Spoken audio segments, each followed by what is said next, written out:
Bonjour à tous. Aujourd'hui, dans notre série Terroir gourmand, nous partons dans le massif des Aravis. Marie-Louise nous fera partager sa passion pour le fameux reblochon. Puis Bertrand nous présentera son élevage de brebis, tonnet marteau. Nous découvrirons également quelques spécialités typiques savoyardes, telles que le bescoing ou la tartiflette. Je vous laisse en compagnie de celles et ceux qui font vivre ces beaux produits, et je vous retrouve juste après pour une nouvelle recette. A tout de suite.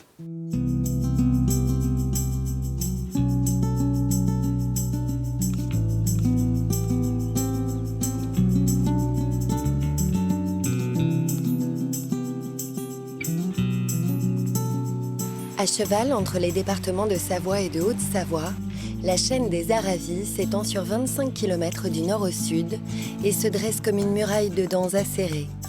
Son plus haut sommet est la pointe percée qui culmine à 2750 mètres d'altitude. Au pied de ces sommets hostiles, la chaîne des Aravis offre des alpages verts et fleuris dans lesquels les bêtes aiment à pâturer.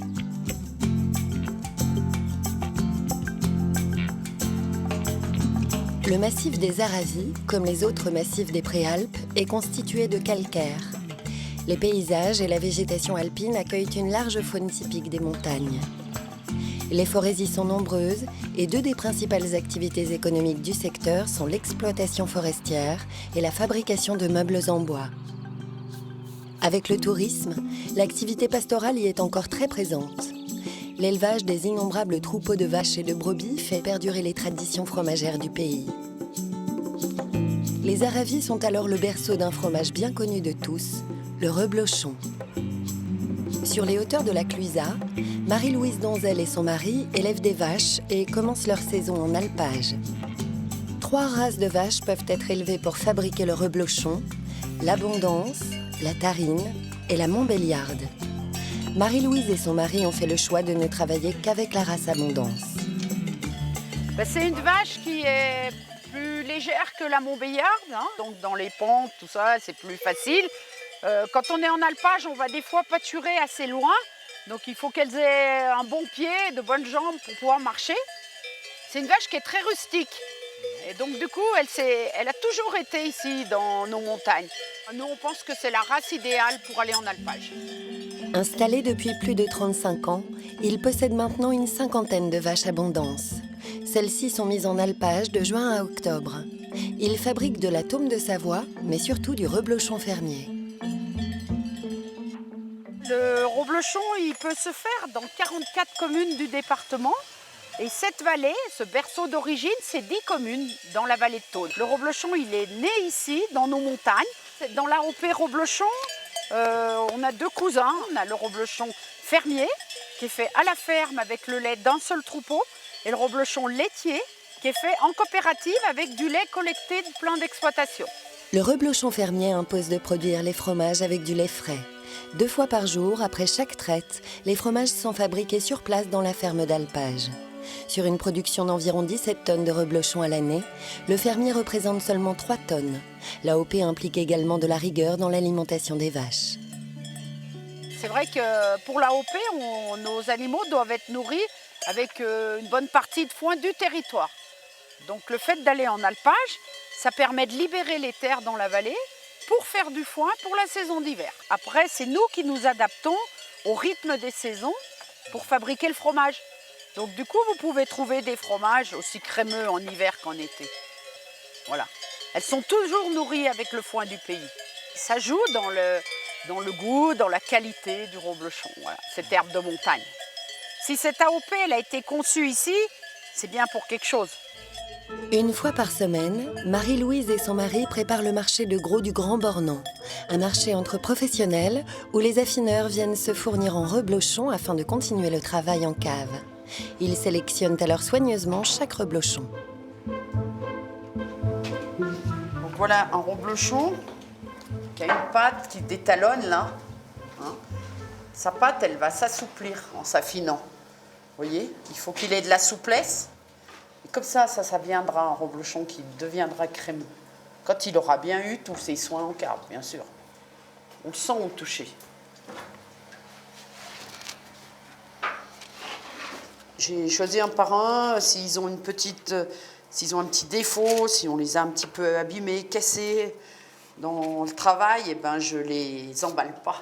Donc nous faisons la fabrication, le séchoir, une partie de la cave. Et toutes les semaines, il y a le marché de gros au Grand Bornand. Et on emballe les fromages dans des grandes caisses en bois qu'on va vendre à nos affineurs, qui eux, après, vont finir de les travailler et les vendre ensuite dans les crèmeries, dans les grandes surfaces, dans toute la France. C'est eux qui vont faire connaître notre reblochon et l'exporter partout. Au Grand Bornand, on compte plus de vaches que d'habitants. C'est la ville d'origine du reblochon fermier. C'est alors tout naturellement que se tient ici le plus grand marché au reblochon. Créé en 1795, il regroupe désormais une dizaine d'affineurs et une cinquantaine de producteurs. Voilà, donc du coup ce matin, hop, j'ai emballé. J'ai essayé de te choisir les reblochons les plus souples. Donc ça, c'est vos premiers d'alpage, ça? Eh ben ouais, c'est les premiers qu'on a fabriqués à l'alpage. Et puis? Donc du coup, je pense que ça te plaît, les reblochons d'alpage. On veut des reblochons qui, comme tu le sais, qui ont de la pâte, des jolis reblochons. On verra, on va les garder pendant un mois à peu près. Voilà. Nous travaillons uniquement avec des producteurs fermiers parce que nous voulons défendre cette profession en fait. Nous sommes sur un créneau en fait de produits de qualité et pour nous la qualité passe par les produits traditionnels, donc les produits fermiers en fait.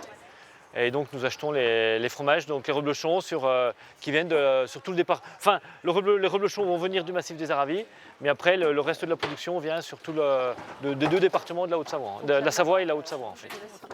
Marie-Louise vend ici 80% de sa production de reblochons et le reste en direct à la ferme. Ce marché, c'était dans le temps, c'était comme un marché à la criée dans le Poisson. On arrivait sur la place à 8 heures précises. Et à cette heure-là, le garde municipal ouvrait la barrière et les affineurs, ma foi, s'ils avaient besoin de reblochons, ils couraient dans les voitures des producteurs pour attraper des producteurs. Et s'ils n'avaient pas besoin de reblochons, ils discutaient sur la place et ils nous oubliaient. Donc du coup, on voyait tout de suite la tendance et comme on était payé au cours du marché et en fonction de la qualité, et si le marché était bon et qu'on avait de la qualité, on savait qu'on pouvait demander le prix qu'on voulait.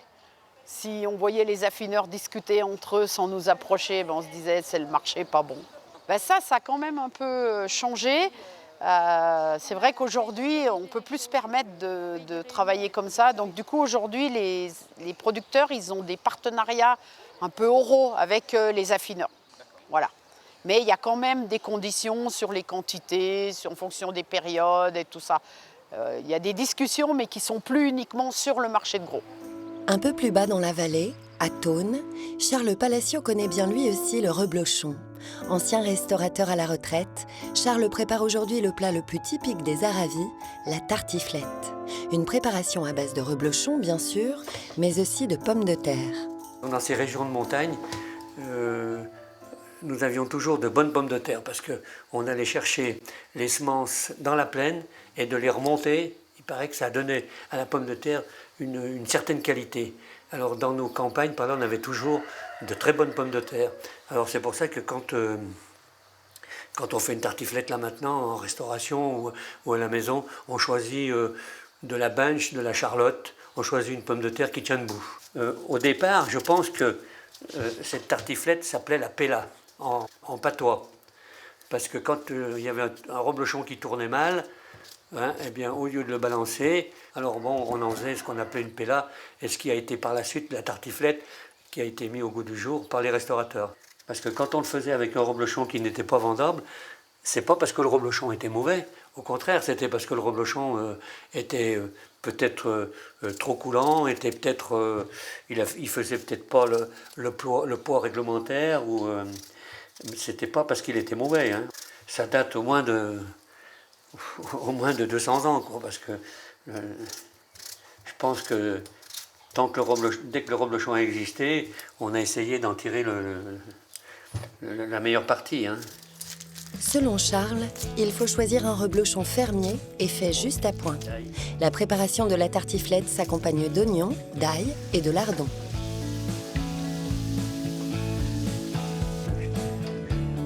C'est un plat qui tenait au corps, ça remplaçait un plat de viande. C'était surtout ça parce que dans nos chalets, dans le temps, bon, il n'y avait pas de frigo. La viande, il y en avait une fois quand on tuait le cochon de temps en temps. Et après, alors, il fallait quand même des plats qui tenaient au corps. Alors bon, la tartiflette, c'était quand même, enfin, cette paix-là, C'était un plat familial, un plat fermier. C'était, disons, un plat de gens qui travaillaient, qui avaient besoin d'avoir des forces pour travailler. Le nom de tartiflette, qui a remplacé celui de pella, tire son origine du patois tartifla, signifiant pomme de terre en savoyard. Retour au Grand Bornand. Ce village possède encore quelques hameaux typiques, constitués de chalets centenaires, dotés d'une architecture spécifique aux Aravis. Dans sa boulangerie, Bruno Bétan prépare une autre spécialité gastronomique. Bien moins célèbre que la tartiflette, le bescoing est un petit pain sucré et épicé. Il tire son origine de l'époque où le duché de Savoie s'étendait jusqu'au bord de la Méditerranée. Les épices pouvaient alors remonter jusqu'au cœur des montagnes. Donc le bescoing, c'est un petit pain, le petit pain béni du Grand Bornand, avec à base de safran, à base d'aniver. Et c'est une pâte à pain, simplement elle est légèrement sucrée. Ce qu'il faut savoir, c'est qu'à l'époque, ils mangeaient que du pain noir, que du pain, vous savez, vraiment au sarrasin, des pains un peu épais.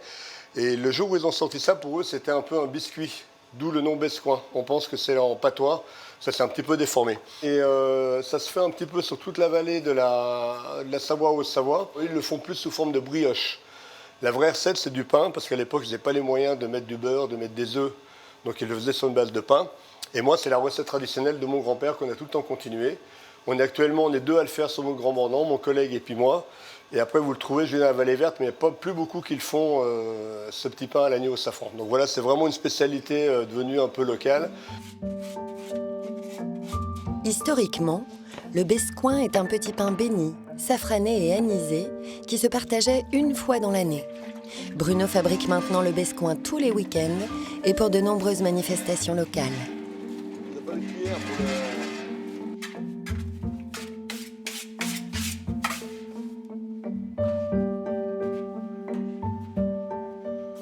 Si vous voulez, à l'époque, ça se faisait pour monsieur le curé, il faisait des grosses couronnes comme ça. C'est amené à l'église, il le bénissait, et après on coupait tout en morceaux et il l'offrait à la population. Et puis les petits bescoings comme on a là étaient offerts aux neveux. Donc maintenant on a gardé cette tradition, le jour du 15 août, le curé les bénit et à la sortie on est sous la grenette, tout le monde déguste ce bescoing. C'est très amical, c'est quelque chose de très, très convivial et ça rassemble un peu les gens sur une spécialité qui se faisait un peu à l'époque.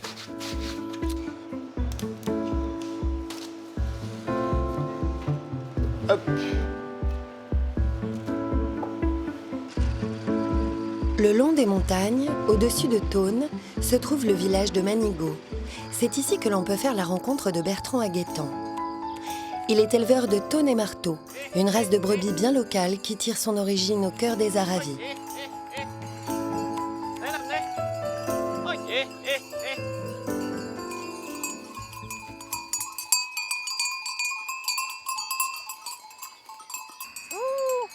Viens là, viens les grosses, viens.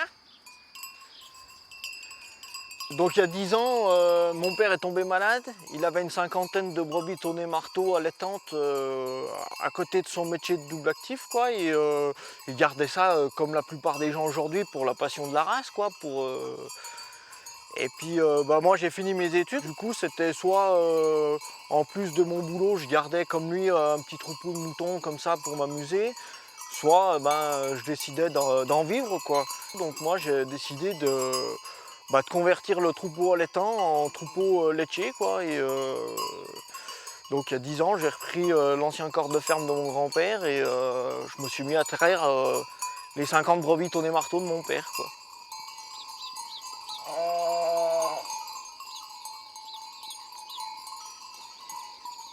Alors cette race elle a la particularité déjà d'être très docile, elle est très familière, elle est très calme.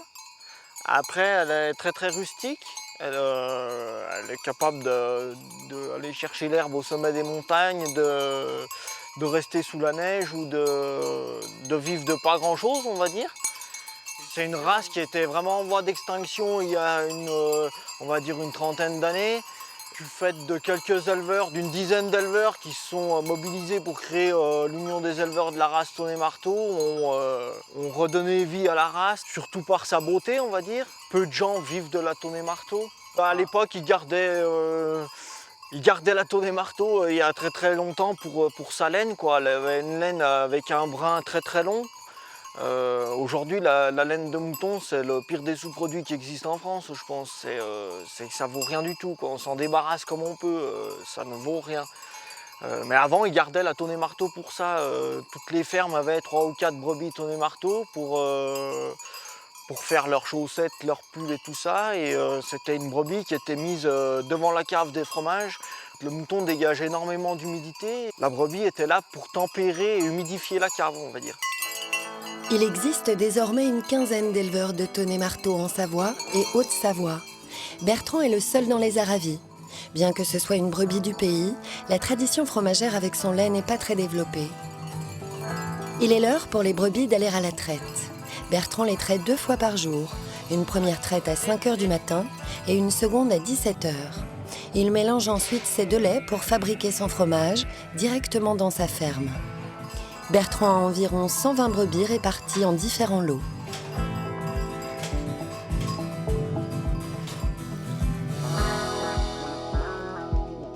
La brebis, elle produit du lait que pendant 6 mois dans l'année.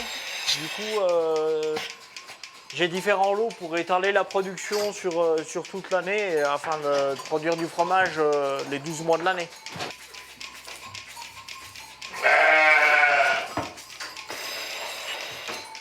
Avec un plus gros lot d'hiver pour avoir plus de fromage durant la période hivernale et la période de ski. La Tonnet Marteau n'est pas la plus grande productrice de lait, ce qui a sans doute joué en sa défaveur. Grâce à des éleveurs passionnés, comme Bertrand, cette race n'est plus menacée. Au sud de la chaîne des Aravis se trouve le village de Menton-Saint-Bernard. Ce village typique est dominé par un château bientôt millénaire et qui a la particularité d'être habité depuis toujours par la même famille. Offrant une vue imprenable sur le lac d'Annecy, les jardins du château datent de 1900 et sont actuellement en pleine réhabilitation. Un projet de replantation de vignes en biodynamie et un potager en permaculture sont en cours depuis le début du printemps.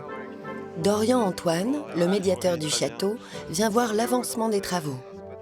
Ah ben ça pousse, donc là tu as toutes les plantes médicinales qu'on a plantées il y a 3 semaines. On est en train de faire un paillage pour les protéger, pour garder l'humidité du terrain. Là on a la partie sauvage, là, toutes les plantes collectées dans un rayon de 500 mètres qui ont des fonctions et médicinales et aromatiques. Comme ça, tu vois, tous les visiteurs vont pouvoir découvrir ce qu'ils considéraient avant comme de la mauvaise herbe. En fait ça a une fonction. Donc c'est un petit peu l'idée du jardin, c'est de faire découvrir des senteurs, des saveurs, des fonctions, et puis réconcilier les gens avec ce que tout le monde considère comme étant de la mauvaise herbe. Ce nouveau projet est l'aboutissement d'une rencontre entre Hugues Devry et les propriétaires du château. Partageant les mêmes valeurs liées au respect de la terre et de l'environnement, les châtelains ont mis les jardins à la disposition du maraîcher. On va chercher des graines anciennes, cultivées dans la région, déjà parce qu'elles sont plus robustes. Puis le château et tous les projets du château ont un rôle de patrimoine, de garant du patrimoine. Donc le patrimoine, c'est la culture, mais c'est aussi le vivant, le végétal, les espèces, pourquoi ces espèces, pourquoi elles sont plus robustes, pourquoi elles sont adaptées à notre climat de montagne. Donc c'est aussi raconter cette histoire. Comme ici, le jardin médicinal raconte des histoires de fonctions de plantes locales. Les récoltes de Hugues seront vendues dans la boutique du château, afin de s'inscrire dans un esprit de circuit court. L'histoire des cultures du château fait également écho à la vigne. Le comte René de Menton y prêtait grand intérêt. Vers la fin du XIXe siècle, il a créé une dépendance pour y loger son vigneron, mais aussi pour abriter sa cave, afin de procéder à la vinification. Aujourd'hui, les vignes abandonnées revoient le jour. La volonté est double. C'est avant tout de se réapproprier des espaces qui étaient soit laissés à l'abandon, soit inoccupés, en tout cas qui n'avaient pas l'intérêt qu'on devait leur donner. Et puis l'autre est pédagogique. C'est aussi un devoir que l'on a par rapport aux visiteurs, de ne pas proposer que des aires d'agrément, mais d'inculquer une connaissance sur le terroir, sur les savoir-faire ancestraux. Depuis le printemps 2018, 6000 pieds de vignes ont été replantés. Cela résulte de l'entente entre un vigneron, la population de Menton-Saint-Bernard et les propriétaires du château qui mènent ce projet ensemble. Salut Dorian. Ça va? Ça va, ouais. Et ben c'est la fin, ça y est, on arrive au terme des 3 jours de plantation. Bon. Il nous reste juste ces quelques plants à mettre et puis c'est bon. D'accord. Pour schématiser, hein, on a 2 zones principales. On a une zone ici où on a un peu plus de terre et pas mal d'argile. Et puis après, on a une autre zone là-bas. Donc de cette zone-là, on a mis les rouges, quoi. Et après, on a une autre zone plus côté Vallombreuse là-bas, où on est sur des terrains plus pauvres, plus caillouteux, quoi. Et donc là, on a mis les blancs. Les différentes particularités des sols permettront à Florent de jouer avec la minéralité de ses futurs vins et de leur donner de l'ampleur. Les cépages plantés contribuent aussi à mettre en lumière l'histoire rurale de la région.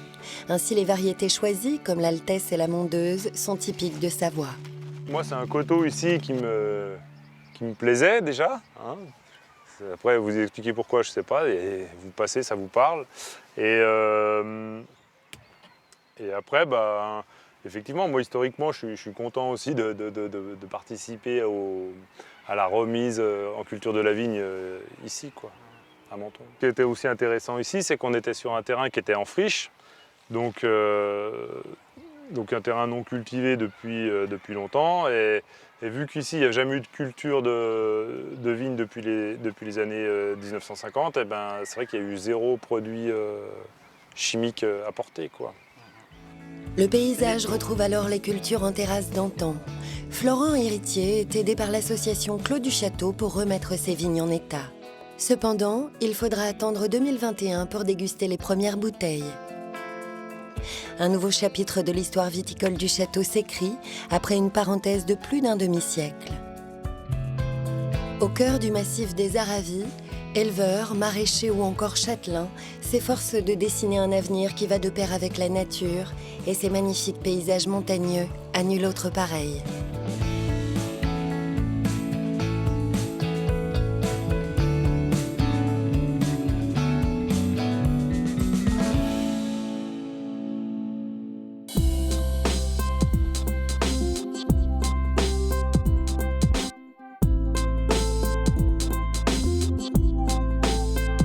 Aujourd'hui, je vous propose un canon d'agneau poêlé, concombre et petits pois au jus de volaille. Pour réaliser cette recette pour 4 personnes, il vous faudra 2 carrés d'agneau de 13 côtes, de l'huile d'olive, 200 g de petits pois. Pour la croûte de petits pois, 10 g de parmesan, 20 g de pétole de la ravine ou de comté.